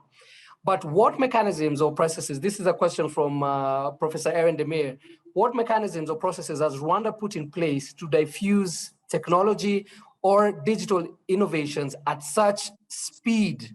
That is the question that we have. We see a lot of countries come up with the idea, come up with the thought, but infusing actual R&D, actual innovations and making them practical within the population at such speed. How is that being done? And what can we, just let us know how that's being done. Mm-hmm. Thank you. And thank you to Professor Emir. I think when you just said it, right? In terms of the governance, one of the things that we've done over the years, one of the things that we've realized is that the healthcare sector has been great at the uptake in terms of innovation, whether it's digital, whether it's R&D based. But it starts. I want to take from what Dr. Ebere just mentioned around the clear line of sight, right? So from the community level, from the community health workers, that in itself is an innovation. It's not just in Rwanda, it's been also piloted in other countries. But what Rwanda did is, once this approach was proven to be effective, it was able to be scaled quite quickly to the point where we have more than 70,000 community health workers in the country. So you go up across the healthcare sector up to the central level, where we are actually looking at the data, when our expertise is really focused on finding what works and then scaling it. So another part that has been quite important, and we've seen it, whether it's in the funding or in the way we approach the introduction of these new pilots, is that not avoiding creation of silos, right? So we don't just pilot an intervention and let it sit there. We try to remain, to connect these different interventions. So what you'll find is one intervention is building on a different one or a previous one that's already in place. And everything obviously has to be based on the need, right? You don't just introduce an intervention that's not, I guess, answering a specific need. So these are some of the top of mind aspects that come, but and I don't want it to make as though we have it all cleared up, but this has, as a really a key part has come because health has remained a priority in the country, and you're able to see that in the funding, you're able to see that in the type of guidance and the type of uptake of innovation that we have. So I guess I'll stop there, but those are some of the top of mind aspects that are able to show why Rwanda has been good at uptakes and why Rwanda is able to move into mRNA technology, into drones technology, into digital health, and into innovation at the community level, such as community health workers. Thank you. Perfect. I think that definitely gives us some insight on what we might not know about Rwanda managing most of these scenarios. Let's move on to another question. A lot of the questions came in, Dr. Sidibe, when you were speaking, and we'd like to throw them to you. One said, how do we go beyond fill and finish, to build the capabilities that you described? We build regionally, so the burden is not on individual countries. Let me tie that with another question. Joyce Bitutu said, it's the same case in Kenya, for example, 70% importation, 30% local manufacturing, then the local regulatory process is tough, even for any R&D. So how do governments push these numbers, even with economic strain? So let's touch that, going beyond fill and finish and pushing these numbers up, even with the strains that we have nation to nation. Thank you very much. I think it is a very important issue. Ebere was touching to some of them. what we need to really certainly put in place is a continental vision.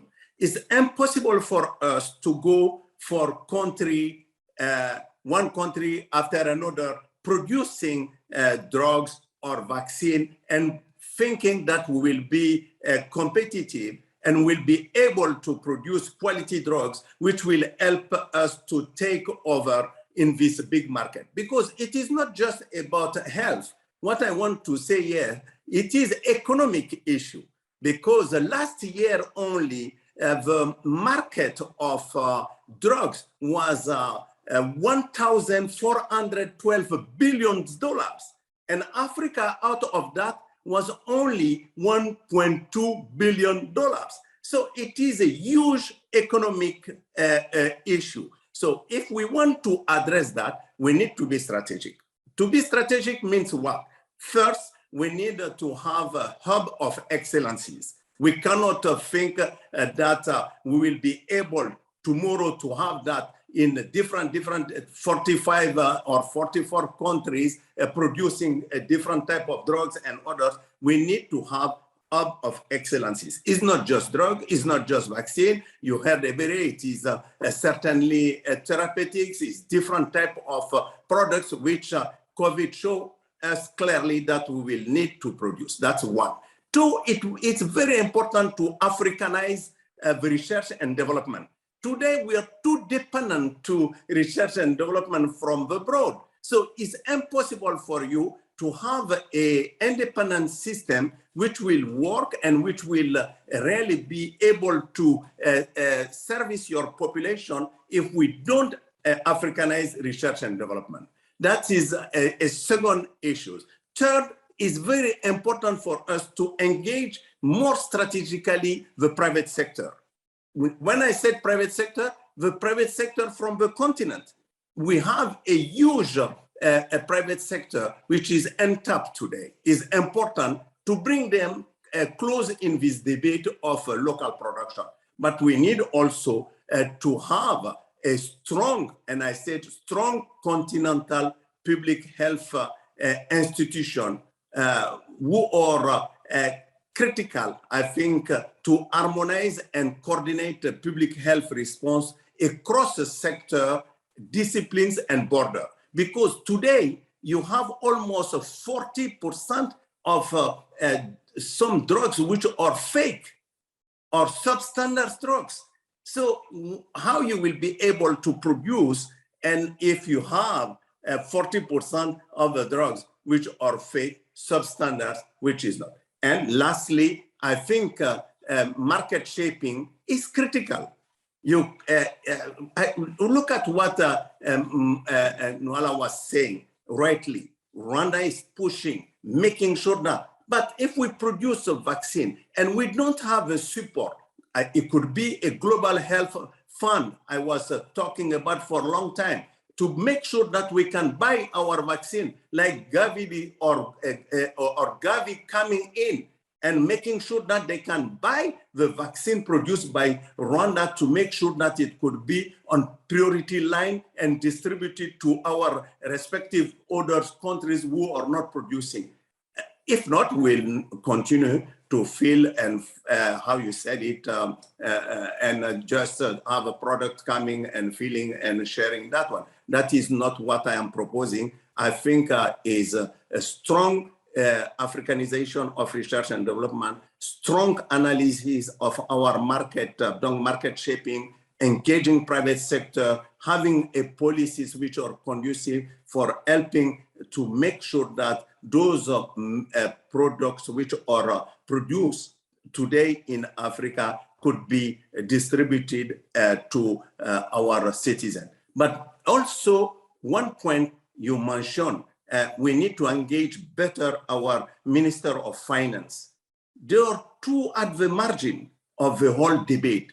And these issues, you will never change it if you continue to be just perceived as an expenditure. It is an investment. We saw that the numbers of, loss our GDP due to those pandemic, we need to consider that. And we cannot continue to have 40% of our population paying for their health and becoming poor and poor when we know that out of pocket is not sustainable. Is possible, is important, but is not sustainable. That's the perfect analysis and also perfect segue for what we're talking about next. You mentioned something very crucial. The Ministry of Health cannot work separately from the Ministry of Finance because it's an investment. Same way, if you have digital innovation for a farm, the Ministry of Agriculture cannot work separately from the Ministry of ICT. So all of these are very crucial and crucially interlinked. The final question now, as we wrap up, because we're out of time, Professor Francisca, we'd like to hear this from someone watching as well and watching all these players and the government do this. The last question, the last point that was made, how effective and transparent are these investments? In the chat box, we have, of course, we have a case study about Nigeria and what's happening there, but we need strong accountability mechanisms in place. The person says, Musa Mohammed says, more money for health, but more health for our money. So as someone looking in and with the work that you've done, how transparent and effective and how do we build strong accountability mechanisms? Thank you. So yes, we do need more accountability. I mean, this is a well-known thing across Africa. One of our challenges is taking a vertical approach. If we are going to get more for our money, we need to be looking at a systems approach. Let us not pretend that Africa's health systems were perfectly all right until COVID came along. Let us not pretend that we are shocked to discover that we have low vaccine uptake for COVID, as if we had high vaccine uptake for everything else. I was looking at childhood vaccination uptake in Africa today. There are countries in Africa where it's as low as 24%. We have countries in Africa where the COVID-19 vaccine uptake is higher than in Europe. It's 70% in countries like Mauritius, which is higher than in the UK and higher than in Switzerland. So those countries did not all of a sudden find out they could roll out COVID vaccine miraculously. They have had strong health systems within which to do that. So if we're going to be accountable, if we're going to have better value for whatever we put into the system, we have to look at the health system. We have to deal with problems we have been dealing with before to ensure that we're building on something, not reinventing the wheel, trying to fit it on a wagon that is going nowhere. And so I will stop on that bit and thank you for that. Right, Dr. Ebere, I'm sure you want to say something on the accountability bit, huh? Oh, yes, we haven't got enough time. I have to agree with Professor Francisca. It's about systems. Yep. We have, and again, you can't detach this from my earlier point about who pays. If we rely on foreign countries to invest in our health system, they pick their priorities. If we drive the strategy and say, this is what we need, we have a system-wide approach. We still need aid, we still need support, but we have our own strategic system-wide vision that connects so that we don't have a vertical program for malaria, a vertical program for TB, a vertical program for HIV. It is not efficient. If we have a system-wide approach, and that has got to be driven by us, by our governments, by our national public health institutions, we need more of those, then we can actually optimize the impact of the resources we have. That has got to be where we start. And that is why I appeal to African citizens to say, your political leaders are your servants. You elect them. If they have a manifesto for election and they don't mention health, hold them to account. We need to see health as an investment, as a priority. In the UK, you cannot win an election if you don't talk about the National Health Service. Yeah, so we need to have that same argument in our continent, system-wide approach. And then we need to sort of recognize that it is on the existing system, like Noella said, that we build the epidemic response. Yeah. If we don't get vaccinations to children, our routine vaccinations anyway, we're not going to get COVID. We don't have, most African countries have never had an adult vaccination program. That's why vaccinating for COVID is a challenge. And there's a question in the chat about vaccine hesitancy and why we're throwing money after this one. Vaccine hesitancy is a complex issue, but fundamental to it is a trust in the health system. And trust in the health system depends on quality and access. If you can get to the health system and you believe it's a good quality, like Dr. Sidibé said, that the drugs are kosher, then you trust it, and then you're more likely to take up a vaccination. Hesitancy currently linked to COVID was also linked to the fact that initially there was a lot of interest in getting vaccinated, then the vaccines never came. And so people thought, oh, well then, so why bother? But if you have a system that delivers in peacetime, that people trust, that is accessible and is of a good quality, whatever you need to bring in response to an emergency has a foundation and a platform to jump off from. And that is our biggest challenge. I come back, health system, politics, then the money, because the money follows the politics.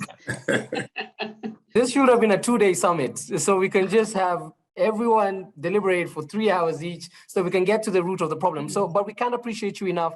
Noella Bijirimana, Dr. Bere, Dr. Sidibé, Professor Francisca, we really appreciate your time. We can't thank you enough. Thank you, thank you, thank you very much. And to everyone that asked the questions, of course, we got to the heat of the matter. We can't solve it all in one sitting, but that definitely points us in the right direction. So thank you very much. Now to everyone who asked questions, thank you as well. And as promised, the policy brief has been made available. So all of you can download from the Future Africa Forum website, and you can access the link in the chat. The same place you are putting in the questions is the same place you can access the link. The Future Africa Forum, the organizers put the link just a few minutes earlier. I can see the next speaker, the face has popped up. So for the rest of you, it's okay. We can switch off and then we'll carry on to the next session. So thank you very much. Thank you very much. Great we appreciate it very much. Thank you. Perfect. So Leslie Ndovu, Mr. Leslie Ndovu is the CEO of African Risk Capacity. You can see his face there, but I'll give you a proper introduction to who he is. He's currently the CEO of the African Risk Capacity, or ARC, or ARC Limited. ARC Limited is a specialist insurance company that provides parametric insurance coverage to African countries against extreme weather events and natural disasters. He's spent close to a decade in various senior management roles in insurance and asset management with the AXA Group and Lloyd's of London Insurance Syndicate. Now, you might be wondering, how exactly does this tie into this conversation on preparedness and whatnot? So, Mr. Leslie, I think it's up to us now to give enough context as possible. We still have very rigid financiers, and then now this whole pandemic came up. Health is a big issue, mobilizing health, existing financial systems are weak. Speak to us about this diversification versus the existing financial systems. Give us context. Thank you very much, Georgie. Good afternoon, everyone. So really to set the stage, as my fellow panelists have already mentioned, when there is a pandemic such as the one that we have experienced, the ability to act very quickly is key to reducing the impact of the pandemic. Intervening in the course of a pandemic comes at a very high cost. And what we find across Africa is that governments do not necessarily have the liquidity that's required to be able to respond quickly and effectively. The best illustration of this is the outbreak of Ebola that happened in Guinea in 2015, which was originally identified in one small village. It is estimated that the cost of containing Ebola within that one village would have been in the region of $5 million. But then the governments did not have the funding to be able to quickly respond. And as a result, Ebola spread to 14 African countries and caused billions of dollars in damage. So the way we come at the problem on the insurance side is to create financial mechanisms that very quickly provide financing whenever there is a pandemic of this sort, which fits in the realm of natural disasters, which we cover within the African risk capacity. So we are a specialized agency of the African Union, but we have a commercial insurance arm, and we have been working on creating a solution, an insurance solution targeting the most common pathogens in Africa. So Ebola, as I've already mentioned, meningitis, Lassa fever, and of course, COVID is still live, but we are looking at it as well. And again, to emphasize, we want to have a mechanism that allows quick access to quick financing at the level of governments to facilitate early response and prevent what is a dangerous situation from becoming infinitely worse. So maybe just for clarity's sake, so who can access the money that you're putting up? Is it governments? Is it private companies? Is it a mix of both? Just make it very clear for us. I, as a country, have a particular issue, or I'm a private company within a certain country. How do I access ARC's money? So then ARC operates through an insurance contract, which is signed at the level of the government, because we want money to be available for response at the level of the government. In very simple terms, we enter into an insurance contract where we agree to pay to the government a certain amount of money in the case of a pandemic. And when that pandemic happens, then the government has access to financing. It is very similar to how health insurance would work for you at the individual level, where you pay on a monthly basis or on an annual basis premiums to an insurance company. And then whenever you need to access healthcare, that cost of healthcare is borne by the insurance company and not by you. And in so doing, you have transferred the risk of illness from yourself to the insurance company. And we are doing this on an Africa-wide basis for governments, which allows us to then have a diversified pool across all the various African countries. Okay, so that's perfect. That's very clear. Let's talk about something else. In regards to private capital deals, the total value of private capital deals in Africa reached a record high last year. That's over $7 billion.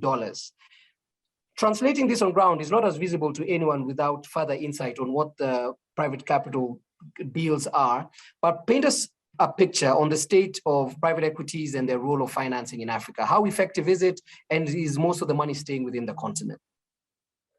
Yeah, that's another great question. So then we have started the discussion by framing it in terms of public health, which is the best place to start from, because in Africa, more than in other countries, the government still plays an outsized role in terms of health. However, the scale of the problem that we face is such that we cannot rely on the government alone. There has to be a crowding in of private sector capital. So as you've just described, the fact that we reached the record levels last year is a significant milestone in its own regard, because the ultimate solution is to have the complementary interventions of the government and of the private sector. If you look at the way health is structured in other countries, you have a private health market which targets maybe the more affluent citizens, and you've got a public health market which targets the bottom of the pyramid, which allows the government to be able to prioritize its own spending and allow those that can already afford healthcare for themselves to pay it through the various insurance schemes. So from the way I look at it, the various mechanisms do not compete with each other. They're in fact complementary to each other, and the inclusion of the private sector is necessary to improving healthcare outcomes more broadly across Africa. Final question. Let me ask you one final question, and then we'll probably wrap it up, Leslie. But very interesting so far. So let's give one example. One of the biggest funds in the region currently is a green fund, right? So that deals with unforeseen risk, natural disasters, you name it, dealing with things, climate, you name it, right? And that's one source of funding that also taps into making sure that governments are not strained, and when there's a health issue, they have enough money or enough resources to handle it. The problem with such a fund like the Green Fund is that awareness and understanding of it is still a huge issue faced by very many requirements, and anyone investing has very many risks. How do we reduce the challenges with such offerings? Because I know Africa has a lot of money being thrown at it, but most of the time we don't understand. So when we are financing health, we're financing deeply within our pockets. Talk to us about this. Yeah, and another fantastic question. So the way I approach this is to just break it down into its constituent elements. At the national level, the starting point should be reflection of on a national holistic approach, because the government, as I mentioned earlier, has the widest reach of any entity in the country. So there has to be planning at that level in terms of what problem do we want to solve, how are we going about solving it, and what role all the various players can play in that. And then once this architecture is clearly outlined, then you can see where the various pieces fit in. So you gave the example of the Green Climate Fund. So as it relates to climate change, you can think about adaptation, you can think about mitigation, and this requires a high degree of coordination, because in some instances, you have some activities that are carried out by the Ministry of Finance, by the Ministry of the Interior, by the Ministry of the Environment. So there has to be this high level of coordination that is required.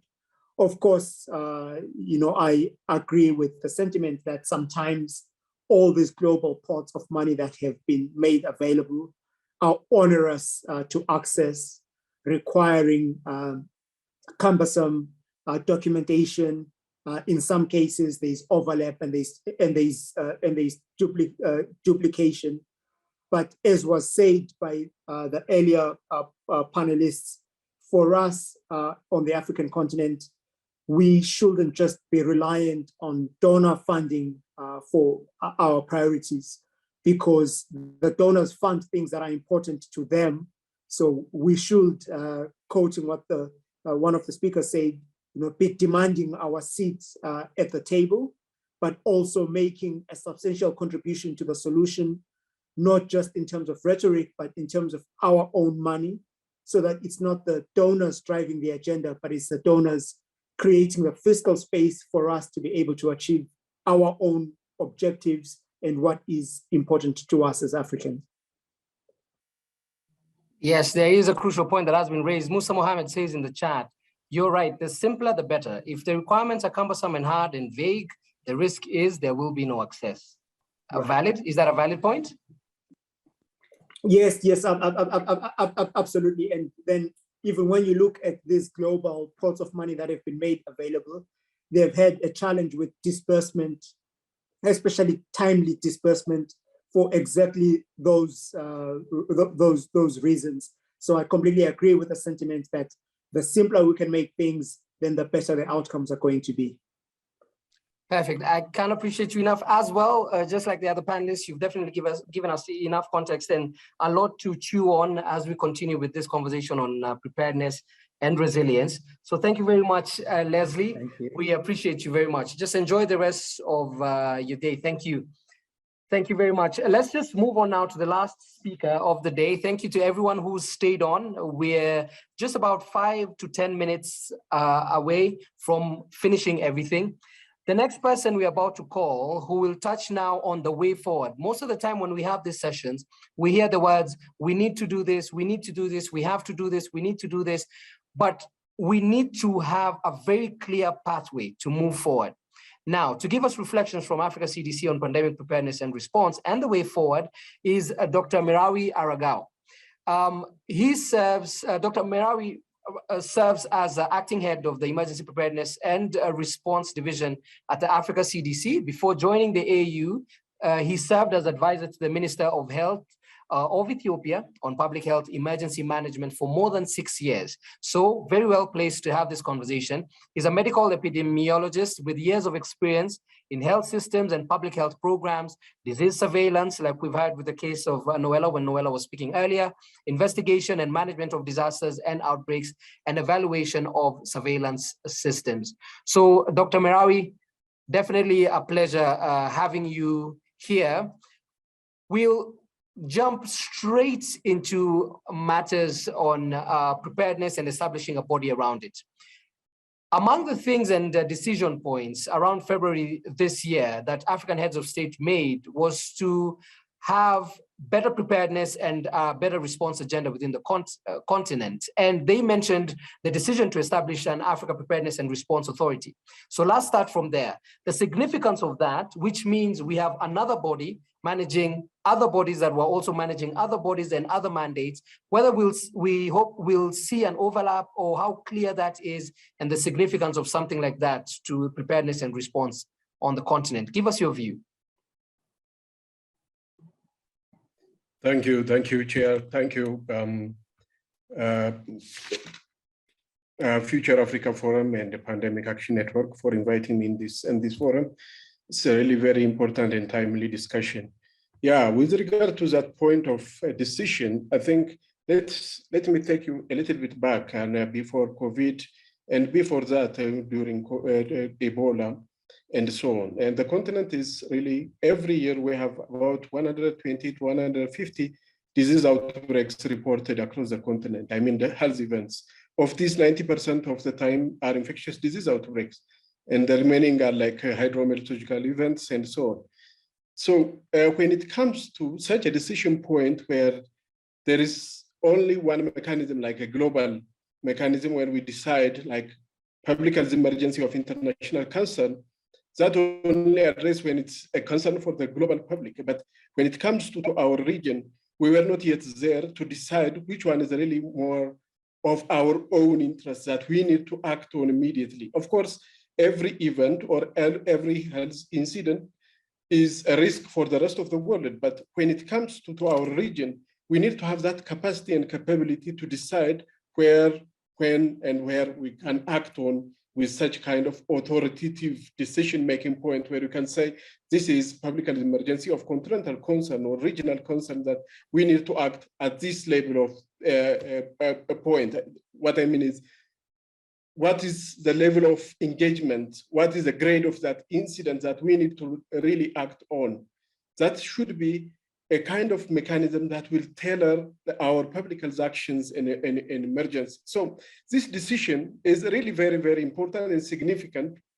In addition to, there were a couple of other decisions that were passed last February. And it is really very important that we take lesson from our pain in this COVID-19. You have seen that the global solidarity has really fallen apart like that. It is because we were finished, we were left helpless during that situation. And we don't want to repeat that mistake again. We are really coming to own our own problem and to be really the subject matter experts of our own issues to act on in the continent. And that is really a significant decision in moving our public health action forward with regard to really health emergencies in the continent.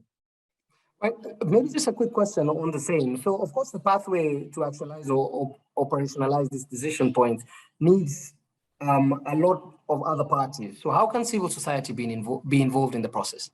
Yeah, this health is not like it's not like a single matter that will be really taken care of by public health or by public authorities or so. It is the whole of society needs to be engaged in public health emergencies, especially in public health emergencies and in public health action in general.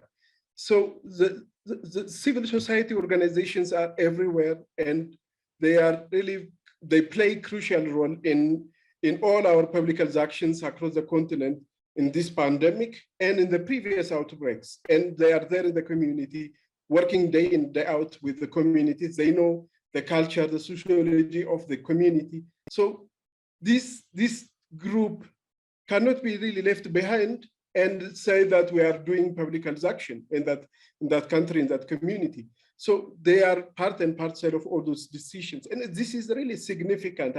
I think I can't really appreciate them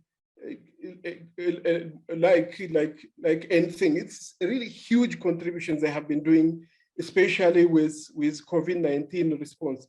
And we have practically engaged at the community level, at different levels in the government structure as Africa CDC, and the civil society organizations has played a crucial role in all public health actions, including vaccine rollout. Currently, that is what we are really working together.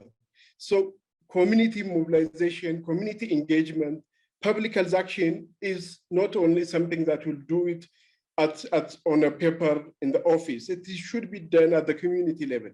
The community diagnosis, that like in a clinic when we say patient diagnosis, and there is what we call it in public as community diagnosis. It is well done with civil society organization. Without them, it is meaningless really to say so. So they are really very crucial component of public health in action in the continent.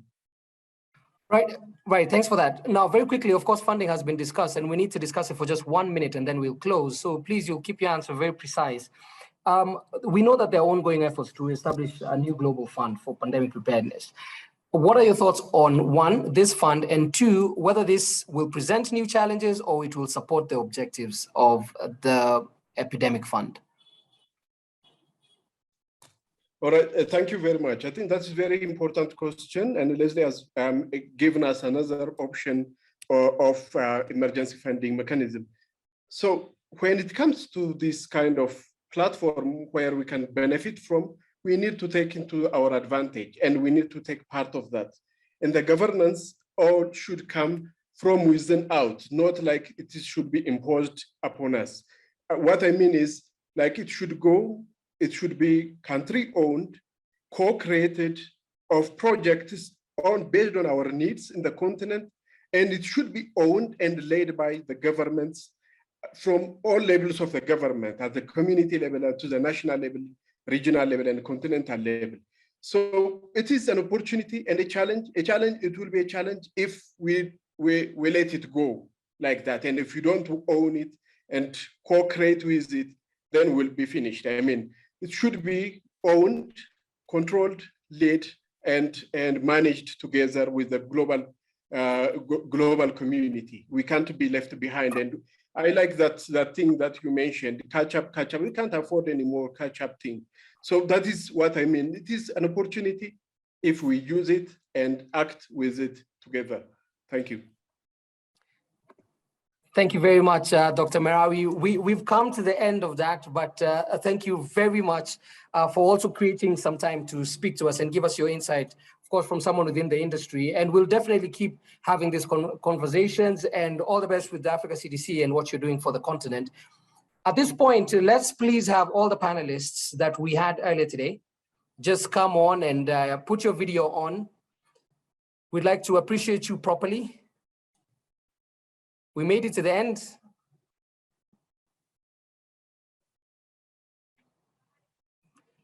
Was that everyone? Yeah, so Muna, so I'll just appreciate everyone that's here. Muna, thank you very much. Dr. Maggie, Gerald, of course, you're a co-convener, but you were speaking as well. So thank you. Dr. Merawi, thank you. Caroline, thank you as well for the work that Pandemic Action is doing. Noella, we've spoken before on different panels. Every time we always find something new and discover something new, so we appreciate that very much. Professor Francisca, thank you. Dr. Ebere, very heated conversation, so we love it, how the panel managed to just bring out a lot that a lot of people were thinking. So we really do appreciate it. For everyone that's still watching, we have just under 100 participants that were on. We had over 100 earlier. Thank you to everyone that stayed and asked as many questions as possible. So the Future Africa Forum did mention that if you have any questions that have not been answered, you can submit your questions to them and they will make sure that you get the answers to your questions. If there's anything pertinent that you need to be answered, even on the Future Africa Forum Twitter page, Pandemic Action page, just make sure you tag them, DM them, bombard them with all the questions that you have.